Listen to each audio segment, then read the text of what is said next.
While Donald Trump apparently plans for the National Guard to occupy DC forever, the actual soldiers, not that excited about it when you talk to them, which he obviously never has and never would, but the media have.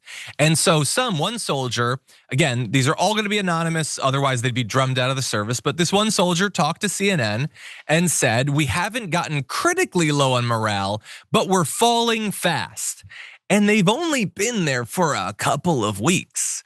And already they're like talking about like, it's not critical yet, but we're moving there. Here's a few examples, by the way, of why it is that morale might be falling at the rate that it does. One soldier from Tennessee told his father that from 4 p.m. to 4 a.m. every day, his only task is to walk around Chinatown. Another service member from Mississippi told a loved one that she'd been repeatedly cursed at while on patrol. During a call to his wife, a guardsman from Louisiana said there was confusion about what the military was actually doing there. And so those are three, I think, great reasons to be concerned about this. So one, it kind of feels like a massive waste of time. It's probably exhausting just like walking around the Washington Monument for 12 hours a day. I used to have to take my daughter on long like loops through a neighborhood to get her to nap. And man, after 2 or 3 hours, I was probably dead. I cannot imagine 12. Then there's the disrespect, which nobody wants to be shouted at. And there's probably some who are thinking, I kind of get it. I kind of get, yeah, this does look pretty bad. I don't know why there's a Humvee there. I don't know why I have a rifle. And they're doing their job. They didn't sign on to do this, but they've been ordered to, so they are. But some of them might feel like, remember, it's not like every person in the National Guard's a Republican. Some of them probably are like, yeah, this is unacceptable. I think it's against the law, but they have to do it.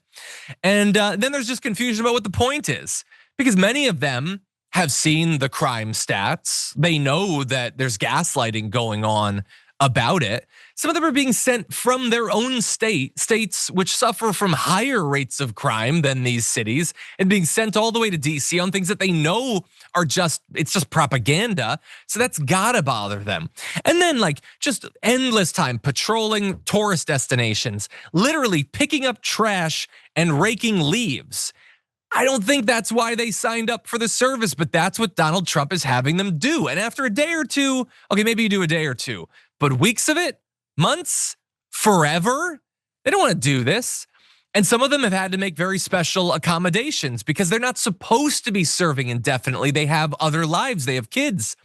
A father of a guardsman from Tennessee said, I don't know what he thought he'd be doing, but I really don't think he thought he'd just be walking around for 12 hours every day. When I talked to him, he was just like, yeah, this is crazy. He said his son, a car salesman, is making less money now while deployed. Almost obviously, many of them will be making less money. And people are pointing out in the chat that obviously businesses in DC are probably also making less money because there's military stationed everywhere. You're totally right about that. They have to make arrangements for childcare.